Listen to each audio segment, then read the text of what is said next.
تمہارے بزرگ اشرف علی تھانوی نے الامداد رسالے میں اپنے نام کے کلمے کے بارے میں جو کہا تھا کہ جب اس کے پاس ایک مرید آیا، اس نے کہا کہ میں خواب میں تو کلمہ پڑھ رہا ہوں مولانا اشرف علی تھانوی کا، لا الہ الا اللہ تھانوی رسول اللہ نعوذ باللہ، لیکن میں جاگتی حالت میں بھی بے اختیار یہی پڑھ رہا ہوں، مجھ پر قابو نہیں ہو رہا ہے۔ چلو اس پر تو قابو نہیں ہو رہا ہے، لیکن آپ کے بزرگ جو ہے نا، جاگتی حالت میں آپ کے بزرگ کو یہ کیوں کہہ رہے ہیں کہ اس واقعہ میں تسلی ہے؟ حالانکہ یہ کہنا چاہیے تھا کہ جناب جاؤ، آپ کے اوپر شیطان چڑھ گیا ہے، جاؤ توبہ کرو اور اصل کلمہ پڑھو، لا الہ الا اللہ محمد رسول اللہ، اور اصل درود پڑھو، صلاۃ بر محمد، اللہم صلی علی محمد وعلی آل محمد۔ آپ کے بزرگ تو کہہ رہے ہیں واقعہ میں تسلی ہے، تو جناب کیا یہ ختم نبوت پر ڈاکہ جو ہے نا یہ ٹھیک ہو گیا اگر انجینئر محمد علی مرزا غلط ثابت ہو گئے؟ مولانا عمران صفدر صاحبہ میں جواب دیں۔ مولانا قاسم نانوتوی نے تحذیر الناس میں لکھا کہ اگر رسول اللہ صلی اللہ علیہ وآلہ وسلم کے زمانے میں کہیں کوئی نبی بھی پیدا ہو تو ختم نبوت میں کچھ فرق نہیں آئے گا۔ تو کیا ختم نبوت کی یہ منافی عبارت نہیں ہے؟ تو کیا یہ ٹھیک ہو گئی عبارت اگر انجینئر محمد علی مرزا غلط ثابت ہو گئے؟ مولانا اشرف علی تھانوی نے حفظ الایمان میں لکھا، رسول اللہ صلی اللہ علیہ وآلہ وسلم کے بارے میں بہت ہی عجیب بات لکھتے ہوئے کہ غیب کی باتوں کا علم جیسا رسول اللہ صلی اللہ علیہ وآلہ وسلم کو ہے، نعوذ باللہ، ایسا تو ہر بچے، ہر پاگل، ہر جانور، ہر چارپائی کو حاصل ہے۔ تو کیا یہ گستاخی والا جملہ نہیں ہوگا؟ تو کیا یہ عبارت ٹھیک ہو گئی اگر انجینئر محمد علی مرزا غلط ثابت ہو گئے، جسے امام احمد رضا خان صاحب نے بھی یہ کوٹ کیا ہے کہ یہ گستاخی والی عبارت ہے؟ آپ کے بابو نے المحنت علی المفنت میں لکھا کہ رسول اللہ صلی اللہ علیہ وآلہ وسلم کی قبر مبارک مٹی و عرش و کرسی سے بھی افضل ہے۔ تو بتاؤ کیا یہ عبارت ٹھیک ہو گئی جو نہ قرآن میں ہے نہ حدیث میں ہے اگر انجینئر محمد علی مرزا غلط ثابت ہو گئے؟ اشرف علی تھانوی نے امداد المشتاق صفحہ نمبر 45 پر لکھا کہ شیخ عبد القادر جیلانی نے کہا کہ میرا پاؤں تمام اولیاء کی گردن پر ہے۔ یہ تکبرانہ جملہ آج تک کسی نے نہیں بولا، نہ حضرت ابو بکر، نہ عمر، نہ عثمان، نہ علی رضی اللہ تعالی عنہم اجمعین نے۔ تو کیا یہ تکبرانہ جملہ جو تمہارے بزرگ لکھ کر گئے ہیں یہ ٹھیک ہو گیا تمہاری کتابوں میں اگر انجینئر محمد علی مرزا غلط ثابت ہو گئے؟ اشرف علی تھانوی نے امداد المشتاق صفحہ نمبر 45 پر لکھا کہ ایک جہاز غرق ہونے کو آئے اور شیخ عبد القادر جیلانی نے نگاہ بصیرت سے اس جہاز کو غرق ہونے سے بچا لیا۔ تو کیا یہ من گھڑت اور جھوٹا واقعہ ٹھیک ہو گیا اگر انجینئر محمد علی مرزا غلط بھی ثابت ہو گئے؟ مولانا اشرف علی تھانوی نے امداد المشتاق میں صفحہ نمبر 115 پر لکھا کہ ہمارے بزرگ کا انتقال ہو گیا اور مرید اس کی قبر پر آیا اور کہا میں بہت پریشان ہوں، اس قبر والے کو کہہ رہا ہے مرید، اور میں روٹیوں کا محتاج ہوں، تو کچھ مدد کیجئے۔ تو اس قبر کی طرف سے حکم ہوا کہ تمہیں ہر روزانہ ایک یا دو آنا ملے گا، اور پھر اس مرید کو اس قبر سے ہر روزانہ ایک دو آنا ملتا بھی تھا۔ تو جناب پھر آپ میں اور بریلویوں میں فرق تو نہ رہا اللہ ماشاء اللہ، وہ بھی قبروں سے مانگتے ہیں، تم بھی قبروں سے پھر مانگتے ہو۔ تو کیا ہم آپ کی بات مان لیں، کتابوں کی بات مان لیں، آپ کے بزرگوں کی بات مان لیں اگر انجینئر محمد علی مرزا غلط ثابت ہو گئے؟ اشرف علی تھانوی نے امداد المشتاق صفحہ نمبر 144 پر لکھا کہ یا باجزید بستامی نے جو کہا تھا سبحانی سبحانی معاذ شانی، اس کو درست قرار دیا۔ تو کیا یہ گستاخی والی بات جو ہے یہ ٹھیک ہو گئی؟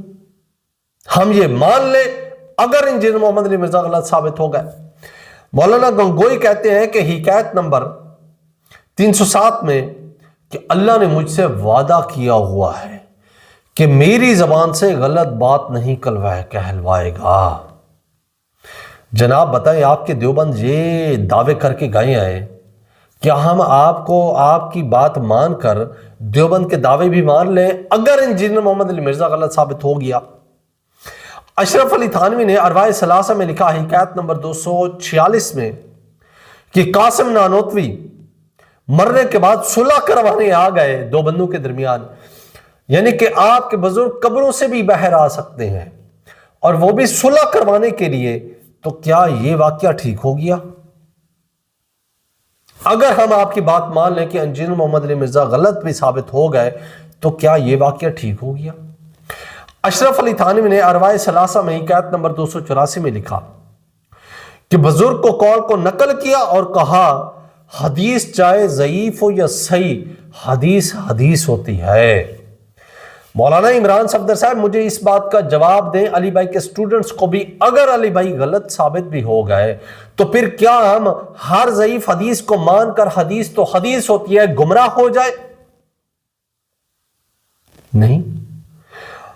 اشرف علی تھانوی نے ارواح ثلاثہ حکایت نمبر 365 میں لکھا کہ مولانا گنگوئی کی قبر کی مٹی سے لوگوں کو شفا ملتی تھی، اور پھر جب مٹی ختم ہونے لگی تو پھر شفا ہونا ختم ہو گئی۔ تو مجھے یہ بتائیں، بریلوی حضرات بھی یہی کرتے ہیں الا ماشاءاللہ، اور تم لوگ بھی یہی کرتے ہو، تو پھر تم میں اور بریلویوں میں فرق تو نہیں رہا۔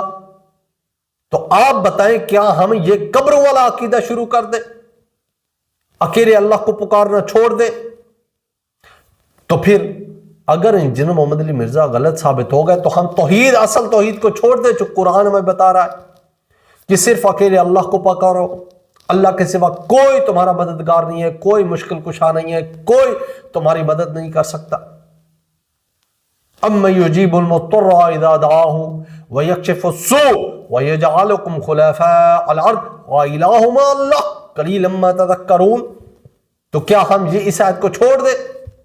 بہشتی زیور میں مولانا اشرف علی تھانوی کہتے ہیں کہ اگر تشہد میں جان بوجھ کر درود پڑھا جائے، چاہے وہ وتر کی نماز بھی ہو، مطلب 2 رکعت نماز پڑھو اور اس کے بعد تشہد میں بیٹھ جاؤ اور وہاں پر بھی درود پڑھ دو، جان بوجھ کر پڑھا ہے تو نماز دوبارہ پڑھنی پڑے گی۔ رسول اللہ صلی اللہ علیہ وآلہ وسلم 8 رکعت وتر نماز پڑھتے اور پھر آپ صلی اللہ علیہ وآلہ وسلم تشہد پڑھتے، درود پڑھتے، دعا پڑھتے، پھر کھڑے ہو جاتے اور پھر 9ویں رکعت پڑھتے، اس کے بعد سلام پھیرتے۔ آپ صلی اللہ علیہ وآلہ وسلم درود بھی پڑھ رہے ہیں، دعا بھی پڑھ رہے ہیں، لیکن آپ صلی اللہ علیہ وآلہ وسلم کی نماز نہیں ٹوٹ رہی، تمہارے بزرگوں کی نماز ٹوٹ رہی ہے، تو ہم آپ کی بات مان کر رسول اللہ کے مخالف ہو جائے؟ نعوذ باللہ۔ بہشتی زیور میں مولانا اشرف علی تھانوی آپ کے بزرگ کہتے ہیں کہ 5 رکعت جس نے نماز پڑھ دی نا اور پھر وہ 6ٹھی رکعت نماز پڑھے گا تو 2 رکعت نماز نفل ہو جائے گی، 4 رکعت فرض ہوں گے۔ لیکن اگر 5 رکعت نماز پڑھی ہے اور اسے پتہ چل گیا ہے اور 6ٹھی رکعت نماز ساتھ پڑھ دی ہے تو پھر 6ٹھی رکعت نفل ہو گئی اور دوبارہ نماز پڑھے گا، حالانکہ رسول اللہ صلی اللہ علیہ وآلہ وسلم نے 5 رکعت ایک بار پر نماز پڑھا دی، پھر آپ صلی اللہ علیہ وآلہ وسلم کھڑے ہوئے اور 2 سجدے صاف کیے۔ رسول اللہ کی نماز نہیں ٹوٹی، نہ نفل ہوئی۔ آپ کے بزرگوں کی مان کر ہم رسول اللہ کے مخالف ہو جائیں؟ بتائیں مولانا عمران صفدر صاحب، انجینئر محمد علی مرزا صاحب اعلان برات کر چکے، اب ہم اس سے تو نہیں پوچھ سکتے۔ بہشتی زیور 161 نے صفحہ نمبر 161 انہوں نے لکھا کہ کسی مرد نے اپنی ساس کو، بڑا عجیب واقعہ ہے یار، کسی مرد نے اپنی ساس کو کیا ہاتھ لگایا، بچائے نیت اور بھی ہو، تو جو شوہر ہے نا اس کی بیوی اس پر حرام ہو جائے گی۔ نہ شوہر نے طلاق دی، نہ شوہر نے طلاق نامہ بھیجا، نہ زبان سے کہا، صرف اور صرف سسر نے بہو کو ہاتھ لگایا اور شوہر نے ساس کو ہاتھ لگانے پر اس کی بیوی اس سے فارغ ہو گئی۔ تو مولانا عمران صفدر صاحب، میں اخلاص اور محبت سے پوچھتا ہوں، انجینئر محمد علی مرزا نے تو ہمیں بتایا تھا یہ معاملہ، تو اگر وہ غلط ثابت بھی ہو جائے تو کیا ہم اس واقعے کو مان کر اپنی بیویوں کو ختم کر دیں؟ یعنی کہ بیوی سے جان چھڑوانے کا یہی طریقہ ہے کہ اپنی ساس کو جا کر ہاتھ لگا دو، یا پھر سسر جائے اور بہو کو جا کر ہاتھ لگا دے کہ جناب میں نے تو ہاتھ لگایا ہے، شوہر جناب اب میرے بیٹے آپ کی بیوی اب آپ سے فارغ ہو گئی ہے۔ یہ واقعہ آپ بتاتے ہیں لوگوں کو؟ تو ہم آپ کا واقعہ مان لیں؟ اسماعیل دہلوی نے صراط مستقیم میں صفحہ نمبر 16 پر لکھا، اگر کوئی انال حق کہہ دے، یہ حق جب کہتے ہیں نا تو یہ کہتے ہیں، صوفیہ جب حق کہتے ہیں نا تو اس کا مطلب ہوتا ہے خدا۔ انال حق کہے کوئی تعجب کی بات نہیں ہے، کوئی پریشانی کی بات نہیں ہے، یعنی کہ آپ کے جب بزرگ یہ کہیں کہ جب کوئی کہے کہ میں خدا ہوں تو کوئی عجیب بات نہیں ہے، کوئی تشویش والی بات نہیں ہے، کوئی پریشانی والی بات نہیں ہے۔ تو آپ بتائیں انجینئر محمد علی مرزا اگر غلط ثابت بھی ہو گئے تو کیا ہم آپ کی بات مان لیں؟ آپ ہمیں اس کا جواب دیں۔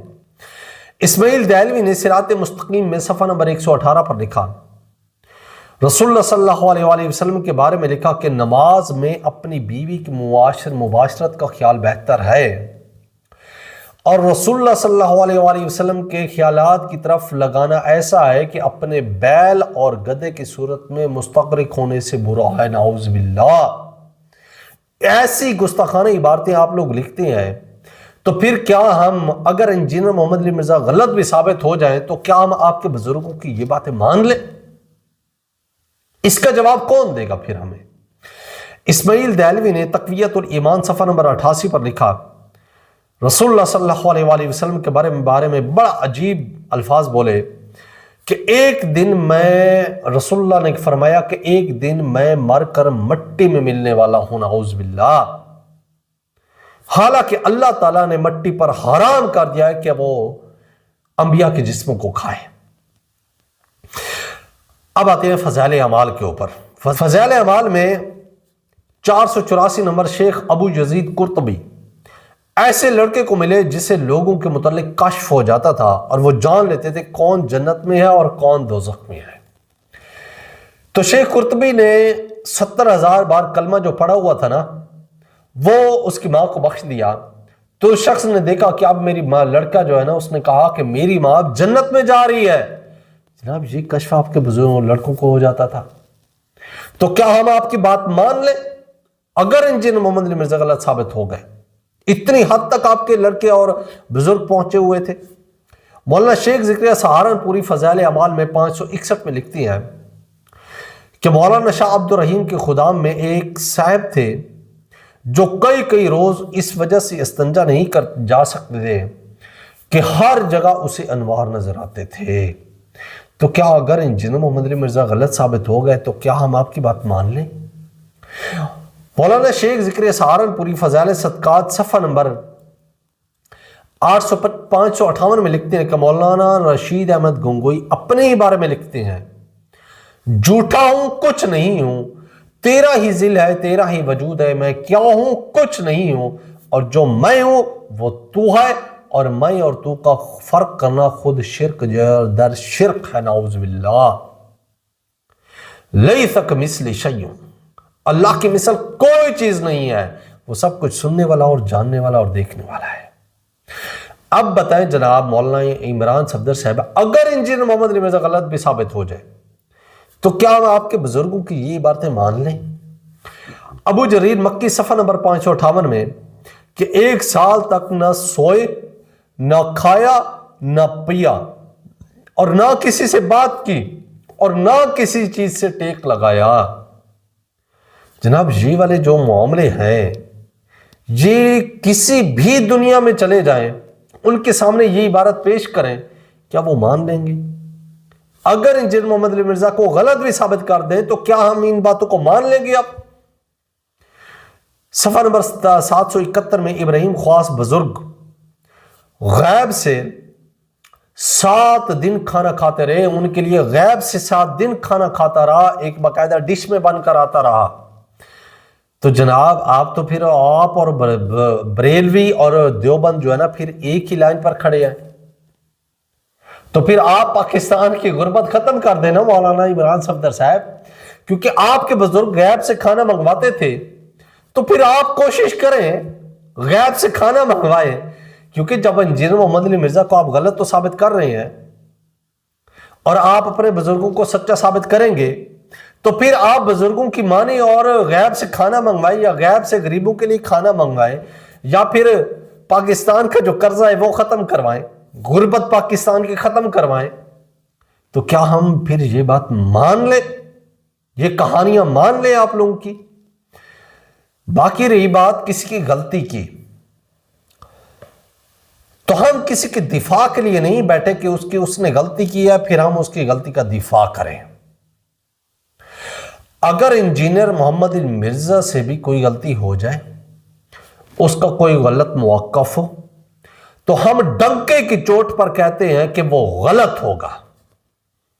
ہم تمہاری طرح نہیں ہیں کہ اگر تمہارے بزرگوں نے جھوٹی کہانیاں لکھی ہیں، گستاخانہ عبارتیں لکھی ہیں، پھر بھی آپ لوگوں کی طرح ہم دفاع نہیں کرتے۔